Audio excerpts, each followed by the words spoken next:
Eu sou a tabelia Jennifer Castelã de Oliveira e este é o podcast Notas sobre Nós, um programa para tratarmos de temas da atualidade sob um viés interdisciplinar, onde o direito, a arte, psicologia, outros saberes e linguagens se entrelaçam. Se você ainda não conhece o nosso canal, vai lá no YouTube e te inscreve. E você pode acompanhar também a nossa programação pelo Spotify. No episódio de hoje, de volta para casa. Os desafios pós-calamidade climática. E nessa roda de conversa, vamos conversar com Gabriel Magadan, advogado, formado pela PUC, mestre em Direito Civil pela Universidade de Roma e doutor em Direito Privado pela URGS. Muito bem-vindo, Gabriel. Obrigada por estar com a gente. Bem-vindo. Muito obrigado pelo convite, Jéssica. Conosco também, Cacau Weimer, artista visual e professora de artes, graduada em artes visuais pela URGS. Muito obrigada, Cacau. Muito obrigada pelo convite. Isso aí.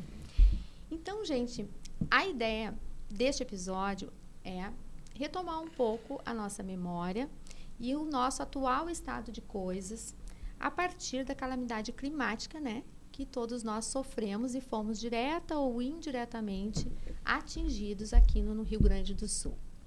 Então, a gente gostaria de conversar sobre os desafios, os danos, as responsabilidades, como voltar para casa. Sabemos que alguns já conseguiram retornar, outros ainda não. Conhecer que danos e responsabilidades aí estão envolvidas e como é este retorno para casa e o que isso significa e simboliza para toda a nossa população, individual e coletivamente. Nós temos um episódio que vocês podem revisitar, onde nós tratamos, né, sobre o viés da psicologia e do direito ambiental, também desta matéria. Então, consulta lá, pesquise, que nós vamos encontrar também um debate sobre essa calamidade, tão logo ela ocorreu. Então, agora, vamos verificar com uma artista que trabalha com muita delicadeza sobre essa temática e com um advogado que estuda e pesquisa, escreve sobre responsabilidade civil, reformatando, fazendo um recorte deste tema. E vamos ver como é que a gente desenvolve essa conversa e o que a gente consegue construir a partir dali, né? Que a ideia é sairmos, eu penso, amadurecidos, ressignificando aquilo que vivemos, né? Enfim, Verdade. Já falei demais. Vamos lá. Com certeza. Vamos começar. Deixa eu perguntar. Vou começar com a Cacau. Cacau, assim, sob o ponto de vista assim, da tua arte, né? Mas antes disso, da tua vivência pessoal, porque tu, no caso, és da cidade de São Leopoldo, né? Que foi fortemente atingida. Nós conversávamos em bastidores, sei que tu não tivesse um problema direto, mas que auxiliasse muitas pessoas, né? Porque isso a gente tem dito, né, Gabriel, Cacau? Ou a gente foi atingido, ou alguém foi atingido, a gente auxiliou. Foi difícil ficar de fora, né, dessa experiência. E aí a Cacau contando para mim que ela teve, sim, muitos amigos para auxiliar. E como é que tu pode contar para nós essa questão do contato com as suas coisas, com os objetos, né? O sentimento que tu deste eu acho que ninguém saiu imune desse momento, assim, foi um momento muito doloroso, muito difícil, né, muito caótico, e não fui diretamente atingida, né, mas ao mesmo tempo fui atingida em alguma medida, né, e foi um momento de muita entrega, de muito auxílio também aos abrigos, às pessoas próximas ou não, né, e eu pude acompanhar, assim, nessa experiência como as pessoas se relacionam com seus espaços, com seus objetos, né? A dimensão que isso tem para elas. E acompanhando, assim, conversas mais próximas, né? Com pessoas que perderam fotografias, que perderam ímãs de geladeiras que tinham um simbolismo muito grande, né? Desenhos do seu filho quando era pequeno, que não tem como voltar no tempo. As memórias, As memórias, exatamente. Então, eu comecei a pensar muito de um lugar que eu já penso no meu trabalho enquanto artista, que é as dimensões que se ocupam na nossa vida, né? Esses espaços, esses objetos, que é para além dessa estética do visual, do formal, da matéria, né? Ele fala de materialidade também, ele fala de um campo subjetivo, né? Eu acho que todos os objetos, todos os espaços, eles vão carregar histórias, memórias, preferências, gostos, né, intenções. E quando se perde isso, o que que fica, né? Aonde isso toca? De que forma isso nos atravessa, assim, né? Então, a partir de muitos relatos, assim, de pessoas familiares, né, amigos, que eu pude estar perto e que eu pude ajudar da forma como eu pude também, eu observei nessas falas, assim, de uma forma muito sensível, que os objetos não são só coisas, né? Que esses lugares não são só espaços, assim, que têm os seus objetos constituindo aquele ambiente, né? Vai muito além disso, assim. Então, foi um lugar para pensar, assim, sobre a vida, sim, né? Sobre questões que merecem a nossa atenção, sobre a crise climática que a gente está vivendo, mas também entender que esses objetos, eles carregam muito da gente, assim, né? Que esses espaços carregam muito da gente. Então, é muito mais olhar para esse lugar, que dimensão que isso tem para nós. Né? Então, isso nos remete a vamos dizer assim, um arcabouço de danos que são de diferentes formas, né? E aí eu queria ouvir, então, o Gabriel, para nós, assim, a questão do direito, né? O que o direito enxerga ali de dano e de responsabilidade a partir dessa calamidade climática, né? Sim. Se a gente tem como explicar para quem está nos ouvindo, né? A gente fala em dano material, moral, dano coletivo, existencial. O que é o que, mais ou menos, para a gente compreender? Não, até pegando um pouco do gancho do que a Cacau disse, eu achei interessante o que ela fala dos objetos, né? Da importância que às vezes, esses espaços, essas questões do ambiente familiar, do quanto isso é importante para as pessoas. E que não são só prejuízos materiais, né? Existem outros prejuízos que, inclusive, não são calculáveis, que não são passíveis de serem indenizados, digamos assim, em termos pecuniários, porque ainda que se faça algum tipo de reparação, ela jamais vai restabelecer, por exemplo, as memórias, as fotografias, né? Então, isso são realmente questões bastante delicadas.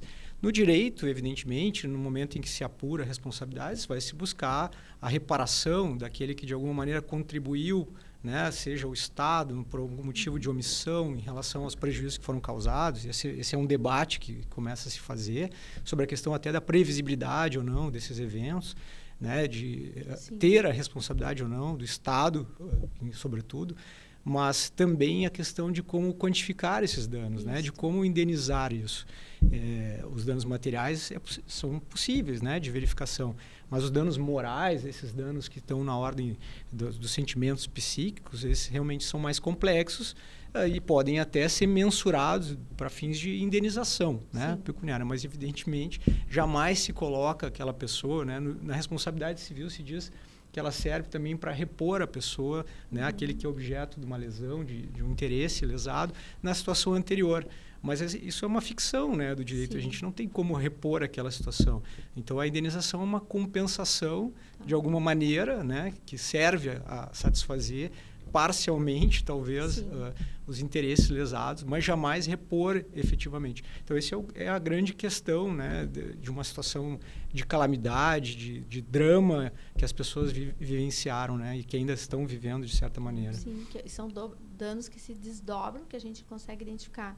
Inicialmente, a minha casa eu perdi, ou o que eu perdi que estava dentro da minha casa, e ali se desdobra essas memórias, tem um outro significado, os objetos, nesse sentido afetivo, né? E aí se pode desdobrar esses danos. É isso? Sem dúvida. Né? O dano moral que a gente conhece, já é admitido pelo nosso, né, nas nossas cortes há muitos anos, e até a própria legislação avança nesse sentido, mas ali dentro o dano moral é um dano guarda-chuva, né, de várias situações que hoje começam a se configurar, como, por exemplo, o dano existencial, que a gente comentou. O que é dano existencial? Tem como delimitar ele para nós? O que se entende hoje por dano? É diferente do dano moral ou ele está dentro do dano moral? O dano moral seria uma subcategoria de dano extra-patrimonial, né? Para a gente usar, talvez, porque não é necessariamente algo moral, né, nesse aspecto moral, mas sim um dano extra-patrimonial. Quer dizer, não é um patrimônio material que se possa apurar e quantificar. Então, o dano existencial tem lá a sua origem na doutrina italiana, né? As cortes italianas foram as primeiras a colocar esse instituto da possibilidade de um dano existencial, que nada mais é do que a possibilidade de indenizar a pessoa que sofre uma perda da sua capacidade de usufruir de algumas situações da vida, né? Então, nesse caso, a pessoa que perde a sua casa, ela perde a possibilidade de convívio familiar, né? De estar naqueles momentos, por exemplo, do final de semana, de churrasco. Isso é um prejuízo que digamos assim, de alguma maneira, que o direito olha hoje para também pensar na possibilidade de indenização. Aqui no Brasil, mais a Justiça do Trabalho tem entendido e tem admitido a figura do dano existencial, muitas vezes caracterizado por essas situações de excesso de trabalho, de imposição, né, de trabalho em cargas horárias excessivas. Então, a pessoa perde a possibilidade de usufruir do seu tempo livre, do seu tempo familiar. Do seu lazer. Do seu lazer. Seu convívio. Exatamente. Aí se caracterizaria. Então, poderia, nesse caso, caracterizar. Não é algo que, digamos assim, que tenha sua que haja um consenso em relação à aplicação dessa teoria da utilização de um dano existencial, mas é algo que começa a existir e faz sentido se a gente pensar, inclusive, nessa situação que se teve em Porto Alegre, né? E no Rio Grande do Sul. Sim, que daqui a pouco daria para desdobrar, pensar se isso seria viável nesse caso de calamidade, talvez. É possível, né? No momento que se apurar responsabilidades, né? Antes disso, a gente teria que avaliar toda a situação, né? Se há uma responsabilidade efetiva, se há uma excludente de responsabilidade, porque, por exemplo, é um evento imprevisível, né? Sim. Mas isso é uma discussão também que a gente pode entrar. Eu acho legal até pensar um pouco do quanto isso dá conta também, né? Porque não vai voltar, né, a ser como era antes, não vai resgatar, né, aqueles objetos, aquele lugar talvez como ele era, na mesma configuração, assim, né?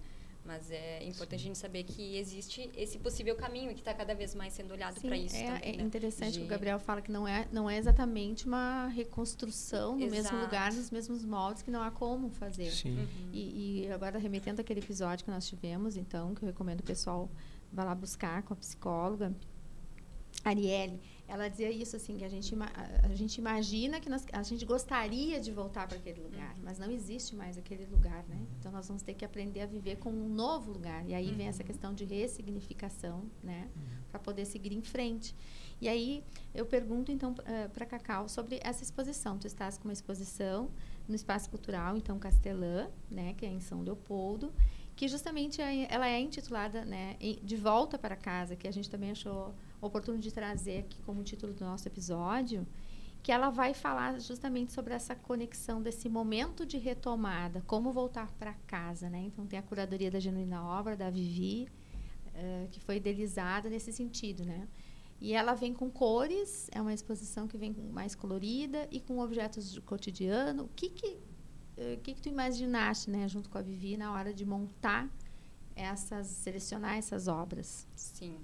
Bom, essa exposição ela reúne um conjunto de trabalhos que trazem a minha percepção sobre o mundo, trazem as minhas investigações, a minha pesquisa poética na pintura, né, sobre esses espaços e objetos que acolhem e, de alguma forma, carregam essa atmosfera doméstica e de intimidade, muito através desses objetos, dessas cores, dessas texturas, da composição. E são esses objetos e espaços que... Aqui, ó, pessoal, quem está nos acompanhando no YouTube pode ver aqui as imagens que a gente está trazendo, a produção colocou para nós. Que são do meu cotidiano, mas também do meu entorno físico, virtual, imaginário, né? Eu gosto muito de combinar esses processos de observação de objetos físicos com imagens, objetos bidimensionais também. Então, essas combinações, esses processos, eles fazem com que, às vezes, a perspectiva possa estar um tanto distorcida, sinuosa, né? Mostram também um pouco dessas imperfeições que o próprio ambiente doméstico tem, né? E essa exposição de volta para casa, eu acho bem importante também ressaltar que esses trabalhos, eles foram feitos em períodos antecedentes a esse acontecimento das enchentes, né? Aqui no nosso estado. Mas a proposta da exposição, né, que foi pensada de forma conjunta com a Vivi, ela foi de fazer essas conexões, esse diálogo com esse recomeço, esse momento de recomeço, né? E acho que a arte, ela justamente possibilita isso, né? A gente criar outras possibilidades de leitura, de interpretações, de construções de narrativas. Sim. Né? E o próprio nome da exposição já sugere esse retorno para casa, que não necessariamente precisa ser um retorno para um espaço físico em si, né? Mas para esse espaço que ele é interior, que é nosso, né? Que a gente pode fazer esse percurso de retorno, de pensar o significado e o simbolismo da casa para a gente, né? Sim. A casa, às vezes, não precisa ter esse marco material, né? Então, pensar nessas dimensões emocionais, subjetivas, né? Que esse próprio espaço carrega, assim. Sim, porque é interessante, né? Que daí tu traz um trabalho anterior que ele ganha um novo significado nesse momento. Nesse momento, essas cenas agora podem ser vistas sob um outro enfoque, que talvez não foi o primeiro enfoque que tu tiveste no momento de criar. Exato. E é mais que vem muito a calhar, vamos dizer assim, combina bem com essa proposta de provocar esse olhar de ressignificar e de voltar para casa, né? Exato. Essas imagens têm muito a coisa do aconchego, né? Dos espaços mesmo da casa, né? Bacana. Não, eu acredito assim, e essa questão que fica subliminar ali, não sei se está correto dizer assim, mas desse retorno, que agora o Gabriel usou essa palavra aconchego, que não é o lugar físico só, é o lugar interior, né? De fortaleza, da gente poder voltar para algum lugar que a gente se alicerce para recomeçar, reconstruir. Eu acho que é um pouco isso tudo, né? Exatamente. Então, aí a gente estava falando desses danos, né, Gabriel? E como é que a gente... Uma pessoa que sofreu, né? Realmente, nós temos pessoas que perderam absolutamente tudo, né? Estão ainda tentando voltar fisicamente para suas casas. Como que a gente faz essa prova? Como que a gente delimita, quantifica esses danos? E aí a gente pensa, é o poder público, teoricamente seria, alguém mais poderia ser responsabilizado, e dentro dessa responsabilidade, até onde vai, porque é um fator da natureza, mas isso aí dentro da responsabilidade civil tem se pensado, tanto a questão de quem seriam responsáveis a buscar, se é que existem, e como quantificar para cada pessoa, né, de uma maneira adequada, porque daí o direito precisa ter parâmetros. Claro. Como é que se pode... Digamos, no âmbito da responsabilidade... Os desafios para isso, né? Exatamente.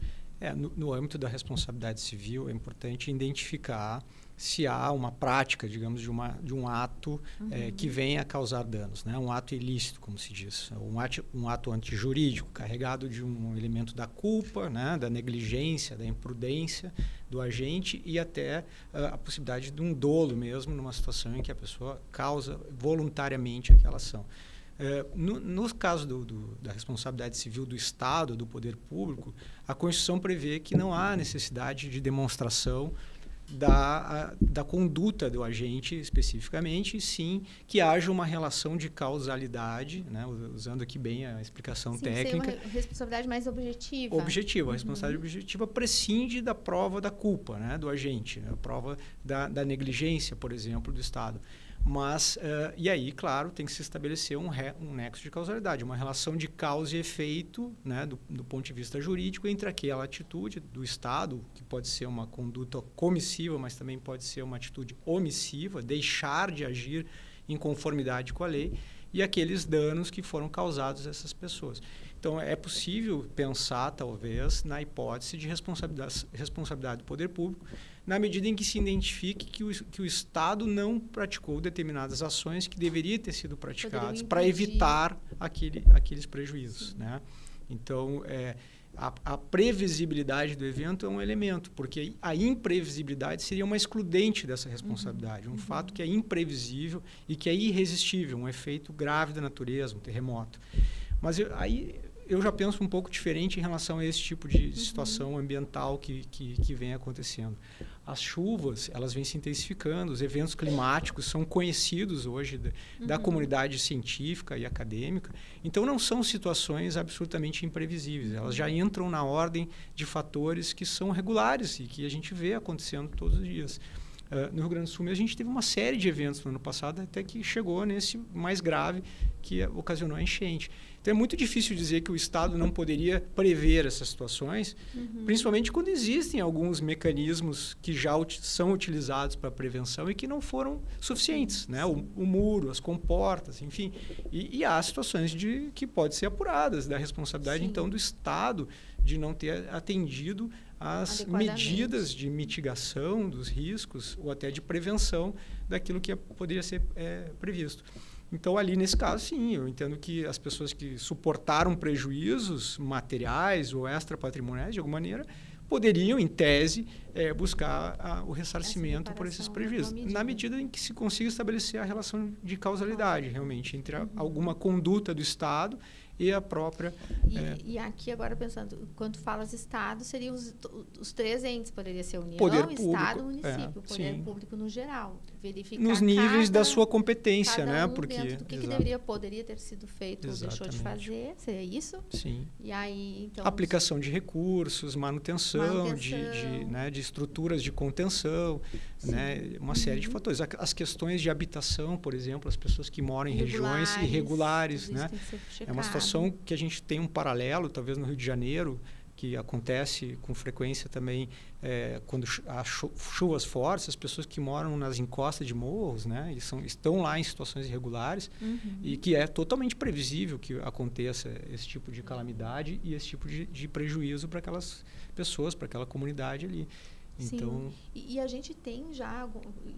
Isso já está chegando nos tribunais? A gente já tem alguns precedentes de jurisprudência de como isso ainda vai aparecer? Isso é algo que ainda não tem decisão judicial, então certamente há ações ajuizadas, principalmente pelas pessoas que tiveram, né, esses prejuízos, inclusive na área do comércio, não só as pessoas físicas, mas ainda não se tem uma decisão específica sobre o caso aqui do Rio Grande do Sul, né? Tem alguma coisa de outros lugares, outros desastres. Desastres ambientais também são muito comuns, né, dessa discussão. Eu até lembro do caso de Brumadinho, de Mariana, né? Embora ali seja uma atividade de uma empresa privada, e aí sim uma situação de negligência, né, em relação à forma como extraía o minério de ferro daquele local, e aquilo ocasionou, né, um prejuízo de grande proporção, né? Milhares de casas e pessoas atingidas.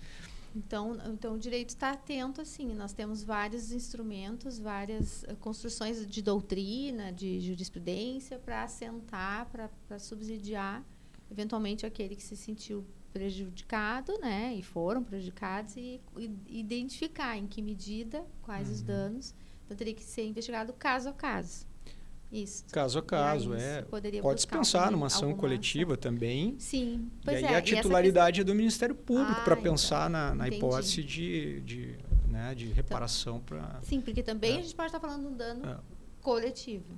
E aí a gente tem os representantes, que seriam, na hipótese do Ministério Público, para falar por toda uma gama de personagens dentro da sociedade, que não descarta essa questão da busca individual pela responsabilidade, a busca coletiva. Exato.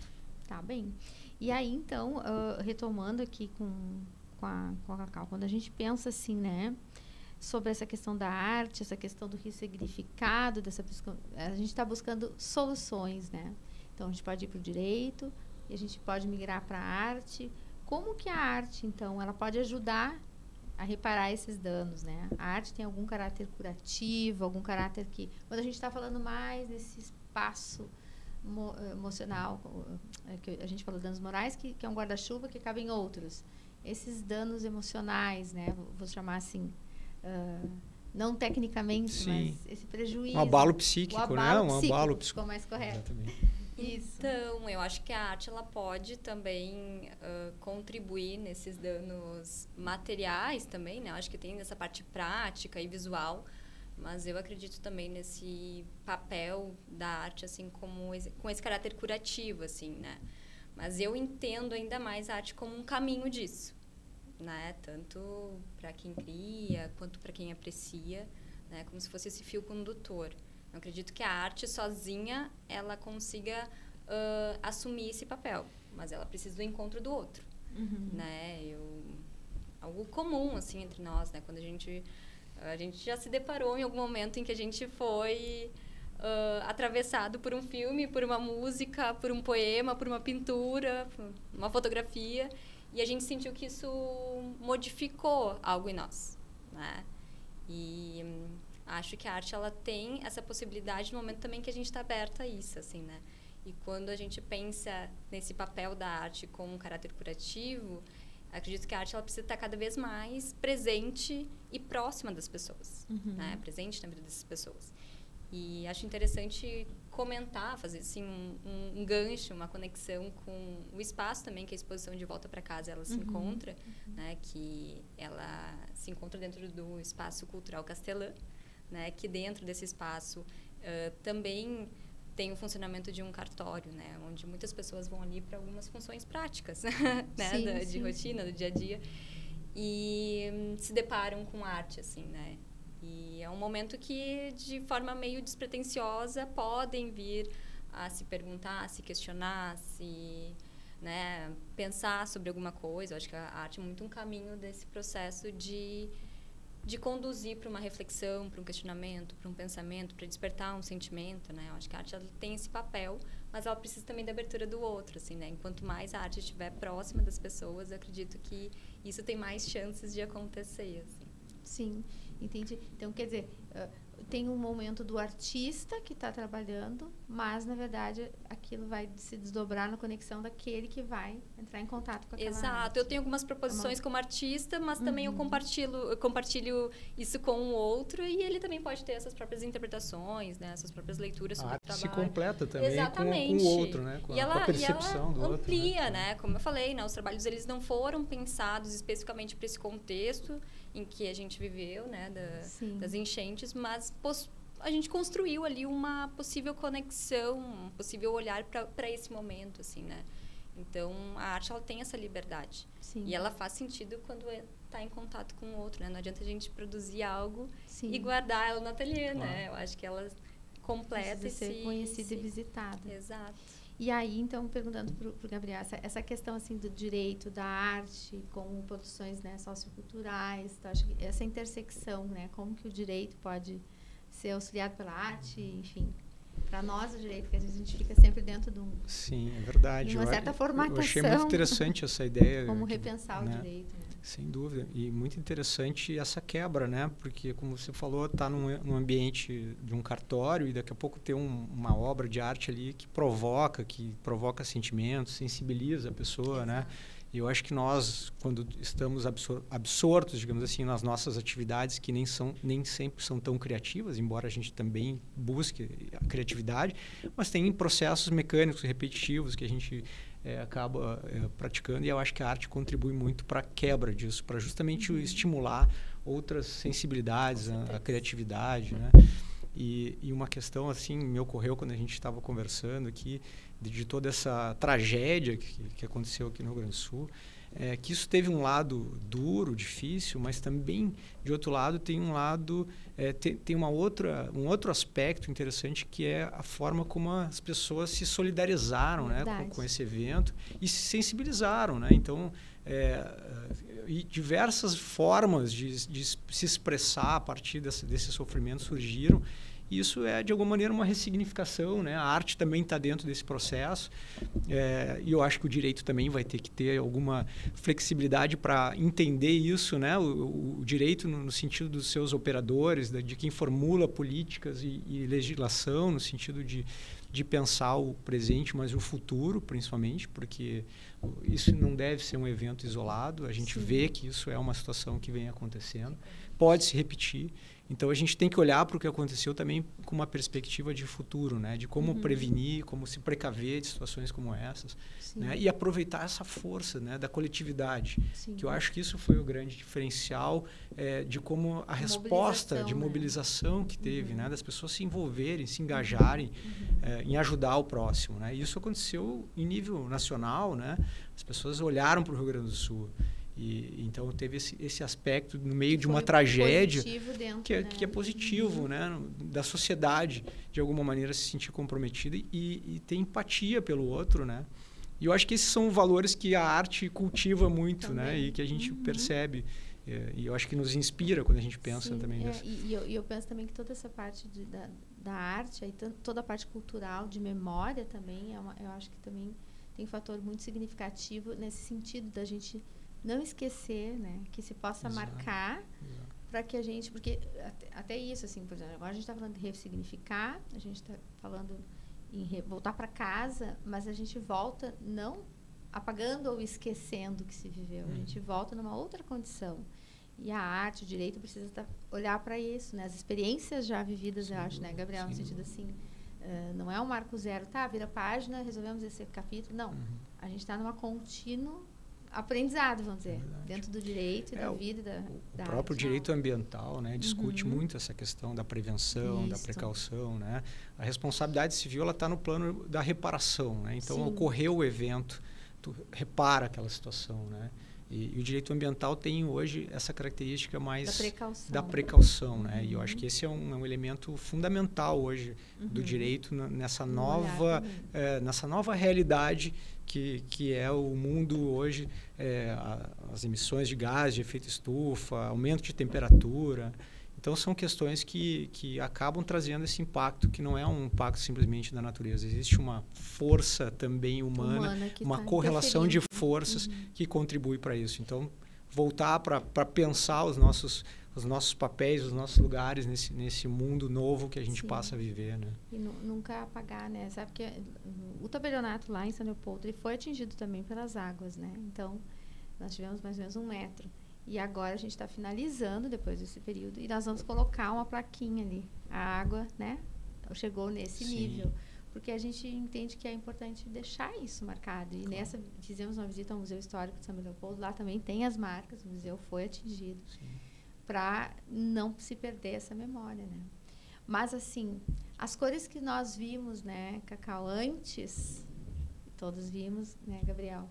Cores cinza, de muita tristeza, de barro, de marrom. E aí as tuas cores, então, né, que tu traz, vamos colocar de novo, produção, as obras que vem com rosa, que vem com um verde, que vem com, olha ali, muito colorida. Também eu pensei nisso, assim, será que isso também não quer dizer vamos trazer novas cores, tirar aquele momento tão cinza, não apagá-lo, mas pensar que podemos ter dias melhores virão? Eu penso assim, né? Tem uma perspectiva de esperança também.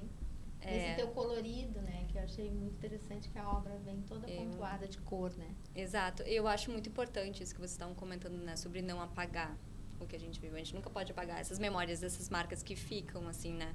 E elas ficam no espaço também, né? Como tu disseste, vocês deixaram ali a marca aparente até a altura onde a água atingiu. E sobre as cores, assim, para mim as cores comunicam, né? E elas estão num lugar que elas vão nos despertar sensações, né? E eu trago o meu trabalho, né? A minha escolha cromática, da minha paleta, assim, ela vem muito de um lugar intuitivo das minhas próprias experiências com as cores, né? O rosa, ele traz essa ideia de acolhimento, né? Uma cor que para mim ela abraça também, né? E quando eu quero explorar essa ideia de intimidade e da minha forma de ver, essa minha noção de casa, né? As noções de casa são múltiplas, são variáveis, né? Cada um tem as suas vivências, suas experiências, suas formas de ver esse espaço. E as cores montam um pouco da forma como eu vejo, né? Como eu percebo esses espaços e como eu quero trazer isso na pintura, né? Então, claro, o meu trabalho ele vai assumir é muito colorido, né? Ele assume muitas cores, muita natureza, muita verde, natureza, né? exato. Eu trago esses elementos vivos, privados, né? Mas tem uma exatamente, essa natureza ela invade esse espaço. Bacana. Que ele é feito, né, de outras matérias e fala sobre vida, né? São elementos vivos também. Mas as cores que a gente pensou, né, de quais trabalhos que a gente vai trazer, o que a gente vai escolher, né? Tem outros trabalhos também expostos na exposição que também são as próprias paletas de tinta, né? Que é um objeto que carrega de uma forma abstrata esses espaços e as cores puramente que foram utilizadas neles, assim, né? A cor, ela comunica, assim, não é à toa que tem muitos estudos sobre psicologia das cores, né? A cor conversa com a gente, ela vai nos despertar sensações e eu acho que quando a gente pensa em recomeço, a gente, né, que é um processo doloroso, é um processo difícil, mas a gente tenta tornar ele mais leve, né? Buscar recursos para que isso seja um pouco mais suave, digamos assim. E eu acho que as cores é um desses recursos, é um desses elementos, né, que também estão presentes no meu trabalho. Okay. Então a partir dessa ressignificação e aqueles que estão tentando voltar para casa, já voltaram, que estão lá computando os seus danos, né? Tem toda a questão da prova, né, Gabriel? Acho, não sei se a pessoa consegue se dar conta nesse momento do que ela pode amealhar, fotografias dos danos sofridos, construir uma prova. E aí o caminho, se alguém entender, seria realmente, acredito, buscar o advogado, a defensoria pública, para tentar verificar a sua situação, se aquilo é ou não possível, né? Sim. Se alguém se sentiu atingido, que teria que buscar, então, aí as portas do judiciário, seria isso? Claro. Se há, ou ao claro Ministério Público, aí teria que ver, né? Teria que avaliar as situações, é muito difícil abstrair e generalizar as situações. Não há dúvida que houve prejuízos, né? E evidentemente, se a pessoa buscar ou pretender buscar um ressarcimento, ela vai ter que fazer a prova do tamanho, quantificar esses prejuízos materiais que ela teve. E aí tem vários meios de se obter isso. E a própria situação pública, né, das regiões que foram atingidas e tudo mais. Certamente, e aí tem os canais, né, do Ministério Público, a Defensoria Pública e até os advogados, de alguma maneira, para aquelas situações em que a pessoa possa ter até o acesso, né? Tá, claro. Então tá ótimo. Não, eu queria trazer aqui, gente, também, ó, o Gabriel aqui, vou pedir para te falar um pouco do teu livro. Que ele Sim, bom, muito obrigado, Gabriel, fazendo uma propaganda que é... Não, mas é importante, eu na verdade... importantes, responsabilidade civil. Eu vou botar aqui para cá, claro. Ó, pessoal, aqui, para quem está nos assistindo, ó, responsabilidade civil extracontratual. Na verdade, esse livro é o resultado de um trabalho de doutorado, de pesquisa, de doutorado que eu defendi na Universidade Federal aqui do Rio Grande do Sul. E eu trato da questão da responsabilidade civil sob a ótica do nexo de causalidade. Então, que é um dos elementos da responsabilidade civil, tanto como fundamento da responsabilidade civil para a configuração junto com o ato ilícito e o dano, mas aí a perspectiva seria mais da apuração do dano, os limites do dano a partir da verificação de um nexo de causalidade. Então, acontece um prejuízo, mas outros prejuízos se conectam de alguma maneira, né? Então, o nexo de causalidade permite selecionar esses prejuízos para fins de identificar o que é... O que está realmente relacionado àquele evento. Isso. Exatamente. Então, essa é a ideia, digamos assim, um livro técnico, mas ele tem esse viés de preocupação. Fica aqui a dica, quem se interessar mais profundamente pelo assunto. Claro, por favor, é um prazer. Então, tá, gente. Olha, é que esse assunto, ele traz tantas reflexões, né? E acho que a gente fala sobre ele hoje, talvez a gente tenha que voltar, porque sempre a preocupação, me parece, é dizer que não aconteça mais, né? Que a gente possa tentar minimizar esses danos todos, que o direito, que a arte, que a gente possa buscar recursos para ressignificar e voltar para casa. E que a gente possa também trabalhar em precaução, para que a gente não precise viver mais isso, né? E educação, consciência social, né? Uma consciência ambiental. Eu acho que essa é uma questão. É uma questão que falta, que a gente talvez, tem que debater na sociedade. Trabalhar mais. Sem dúvida. Porque é o que a gente... E falar sobre isso. Talvez daqui a 6 meses, um ano, a gente volte. Como é que estamos, né? Sim. Já esperamos em que nível e já estamos mais preparados, já nos estruturamos para que não aconteça. Então, acho que essa pauta ambiental, ela não sai mais de cena, né? É um caminho sem volta de abraçarmos e discutir essa pauta em vários níveis, né? Então, acho que esse é o nosso compromisso, assim, acho que enquanto, né, aqui os operadores de direitos, os artistas e a sociedade como um todo, né? Então, eu fico muito agradecida, adorei a conversa e vou pedir as considerações finais, então, da Cacau, também, se quiser falar da exposição, até quando, né, que ela está lá, a data precisa, janeiro, agora, será que a produção me ajuda? 24 de janeiro. E também do teu trabalho, quem quiser conhecer mais, se tu quiser falar ali para a nossa câmera 2. Então, estamos com a exposição De Volta para Casa, em cartaz no Espaço Cultural Castelã, na cidade de São Leopoldo. Ela vai até o dia 24 de janeiro, então tem um tempo aí para se organizar. Pode me encontrar nas redes sociais, no Instagram, como Cacau Weimer. Muito bem. Obrigada. Gabriel, as considerações finais, então. Obrigado, queria agradecer o convite, Jéssica. Foi um prazer participar. Gostei muito de conhecer a Cacau, trabalho muito interessante. Mas eu acho, assim, daquilo que a gente falou hoje aqui, talvez essa preocupação que a gente tem que ter com as coisas, do ambiente que a gente vive, né? Olhar para o passado, ver o que aconteceu, por que nós chegamos a uma situação como essa, né? Que na minha concepção e da ciência, digamos assim, tem as suas causas também humanas, né? E pensar como a gente vivenciou isso no presente, mas como principalmente a gente tem que olhar para o futuro para prevenir situações como essa. Eu acho que essa é uma questão, essa preocupação de ter uma consciência ambiental, de discutir isso na sociedade e olhar de que maneira nós vamos enfrentar essa realidade nova de cada vez mais eventos climáticos que tenham causas naturais ou humanas, mas que também têm os seus prejuízos e que precisam ser reparados, mas também evitados, né? Eu acho que, sobretudo, evitados. Esses são os nossos grandes desafios, né? É verdade. Então, também, muito, muito obrigada. Adorei a nossa conversa. Muito obrigada pelo convite. E é isso, gente. Então, esse foi o nosso episódio de hoje. Então, de volta para casa, os desafios da calamidade climática. E se você ainda não se inscreveu no canal, vai lá, te inscreve no YouTube, ativa as notificações para ficar por dentro de todos os nossos episódios, que vem mais episódios bem bacanas por aí. Então, até a próxima!